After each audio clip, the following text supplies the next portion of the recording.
Christopher Nolan just made the most right-wing movie I think I've ever seen. The Odyssey is crazy right-leaning. This surprised me. I thought it was going to be a woke piece of crap. I was pleasantly surprised. Bought my ticket, almost didn't go. Then I saw Peugeot's review saying, oh, it's a Trojan horse, it's not as woke. I was like, fuck off, I don't think that's true. You're trying to be clever, Jonathan. I love Jonathan, we had him on the podcast, but I thought, there's no way. But I thought, you know what, I'll give it a try anyway. I'll got $10. Yeah, incredibly right-wing. Now, first of all, I want to acknowledge what my right-leaning bros are upset about. Obviously, there's crazy race swapping in it. You know, aesthetics matter. I would have rather Sydney Sweeney had been Helen of Troy. What else? I mean, like the Indian guy on the crew, why? I just don't get it. Random, like, Asian guy. I mean, you could say there were Persians or something in the Empire, but not really. If I was Greek, to be honest, I might be more pissed about that. That kind of white erasure is something we're all sick of, but those characters are actually pretty minor, and they weren't sympathetically portrayed. Like, you know, the black rapper poet guy wasn't a great character.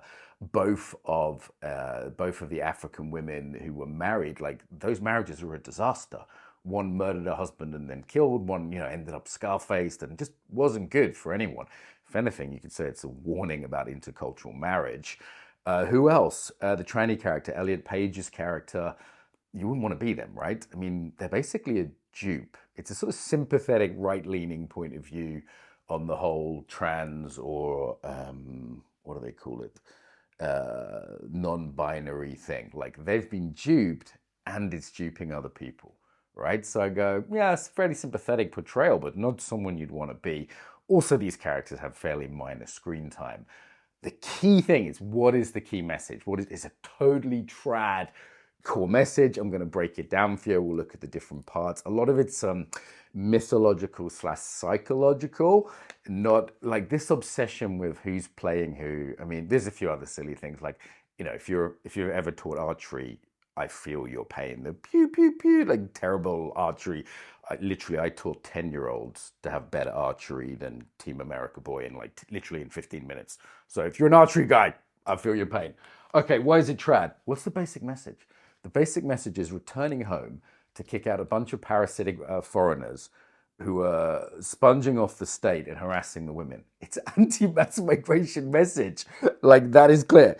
The whole thing is about getting control of oneself personally, but also about re-establishing sacred order, re-establishing tradition, this idea of nostos, coming home to the body, not disembodiment, coming home to God, coming home to tradition. This is what the West needs.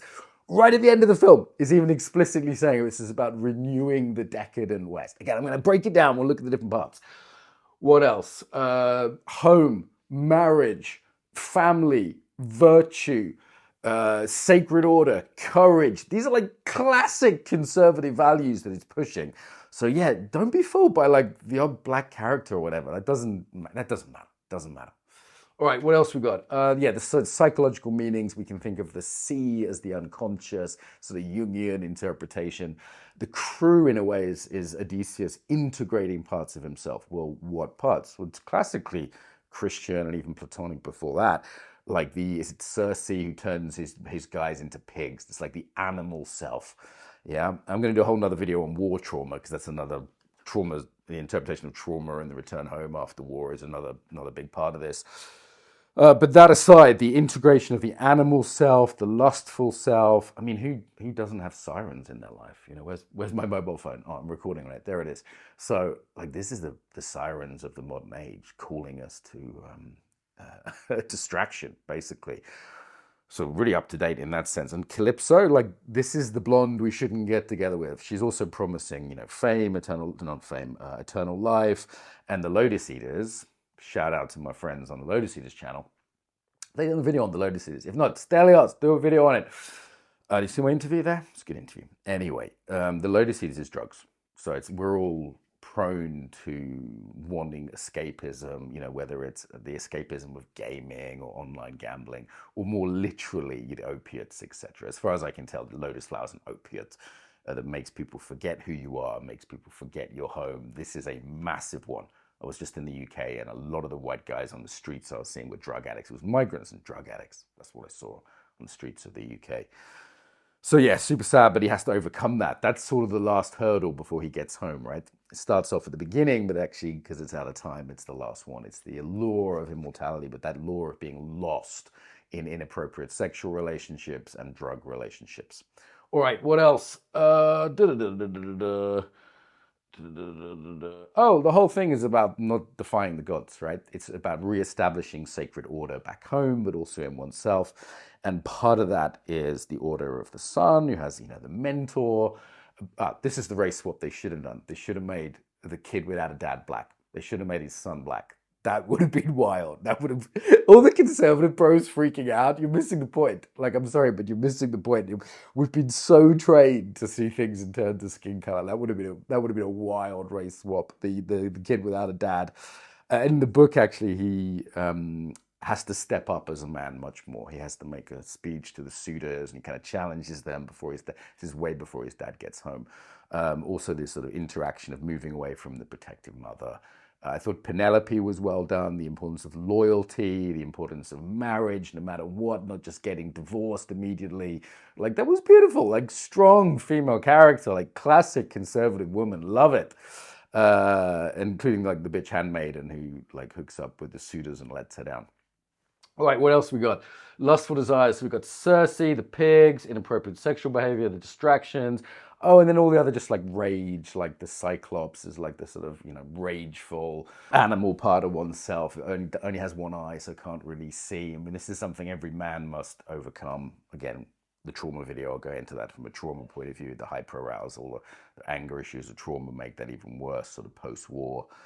So I think that's another part of this, the sort of integration of that self. What else we got? Oh, the underworld. So honoring the dead, huge thing in the Iliad and the Odyssey, the honoring of the dead. I mean, I know some people said that it feels like a humiliation ritual. It feels like our culture is just getting dragged around like Hector behind Achilles' chariot. Like, I do understand that. I'm sympathetic towards that. Like, Hollywood looks like it's doing that a lot. In this case, I didn't feel that.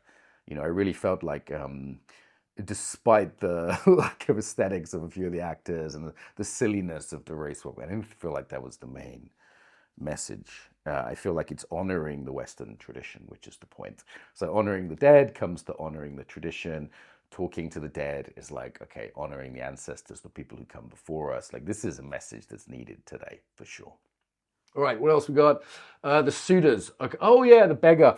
So like in terms of him like coming back home, not being recognized, big trauma things there. There's a real interplay in it psychologically between the hero who wants a name, it's very Greek, and also wants to be recognized, but then there's ego in that. Like with the Cyclops, is his ego getting involved? It's a problem. And then he comes home as sort of unrecognized, this very humble position of being a beggar. He's learned patience. He's learned to suss it out. He doesn't make the same mistake Agamemnon makes. Again, like Agamemnon, like hyper masculine figure, like. Also, the king of Sparta is Menelaus, his brother. Like, again, pretty sympathetically done, right, to these quite hyper masculine figures.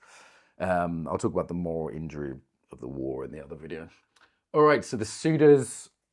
Who are the suitors? The suitors are decadent nature. The suitors are us in modernity. The suitors are every like Tinder date you've ever had with someone you shouldn't, and they're the invaders, and they're the outsiders, the people who shouldn't be in our home. Christian love of the stranger, or Christian, let's say, at least tolerance for the outside of the stranger, comes from this tradition of Greek tradition that's there. You could say, Greco-Roman rhymes with Christianity. You could say it's a foundation, the marriage of Athens and Jerusalem, our culture is sometimes described as. Whatever you want to backtrack that, this idea of the sort of hospitality of Zeus, super Christian as well, super Western, that's what's being abused today. That's what's being abused in the West, is the idea of like, hey, we'll take in refugees, and then people come who aren't refugees, who are abusing our hospitality, drinking our wine, in the sense of this film. For me, it was a very clear message that order needs to be reestablished, that yes, we can treat the beggar because they might be Zeus or Jesus in disguise. We can, not be mean to the outsider, but not if they take the piss, not if they disrupt order, harass the women, drink the wine, etc. So I think that is like the key conservative message of the whole film, as well as like honor the gods, honor the family, integrate parts of yourself that are more animalistic in nature. What could be more trad than that? That's like the most trad messaging ever. I mean, Citizen, what's his face, has got nothing on what Odysseus does to these guys, right? What else? The sea people. This is interesting.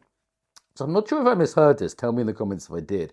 But the sea people is this idea of this mysterious foreigners who come and destroy the civilization, the Bronze Age collapse, I think it is historically, and no one kind of knew who they were. My reading of this is that the Greeks were so badly behaved on the way to and from the Trojan War that they were perceived as like raiders from outside. It's like either the sea people actually come, the boat people. Oh, do you see? It's not subtle, is it? So it's either the boat people themselves are the outsiders, but it's also we become the boat people. We act like the boat people. We fall into decadence and moral decay and act like those people and are perceived as such. And, you know, there is this very explicit idea of renewing the West, going off into the West. It's like America. It's where he's going in the end, right? It's Western culture going to America, the West. All right. So for me, I feel like there's so many pieces I've got on my notes here. I don't want to keep staring at the screen that I'm missing, but to me, this ticket was well worth buying. It was actually an emotional experience for me. I'll talk about the trauma one elsewhere. You'll see why. But it was glorious. It was magnificent. Was it a Trojan horse, like Peugeot says? I'm not sure if it was even deliberate. I'm not sure if it's just where the zeitgeist is at. You know, these things tend to come out. I'm not sure how much of this is conscious or unconscious. I think it would be very hard to walk away from that film. You know, yes, it's annoying, the Helen of Troy, blah, blah, blah. I get it. Those things are annoying. But they're very minor considering that the main. You have to understand, like, the Greeks educated people with stories, right? Like, they didn't sort of sit you down and just tell you things explicitly. This is Plato talked about this. His way was big on like censoring poetry, for example. The idea, the stories we have, whether it's Lord of the Rings or this or whatever, they're working on us on a deep level. And for me, the deep level for this is very fucking clear. Let's check my notes here. I haven't missed anything. Overcoming lots of desires. Da, da, da, da. Yeah, the archery was shit. The monsters and temptresses you get through a Buddhist lens as well. The idea of like the tanha, the grasping, and the desires, you know, like being lured by the sirens, and equally the rage and the lust. But yeah, for me, the basic nostos of it, the basic idea of reestablishing order, reestablishing father-son relationships, reestablishing good marriage, traditions, honoring the gods, it's trad as fuck. What did I miss?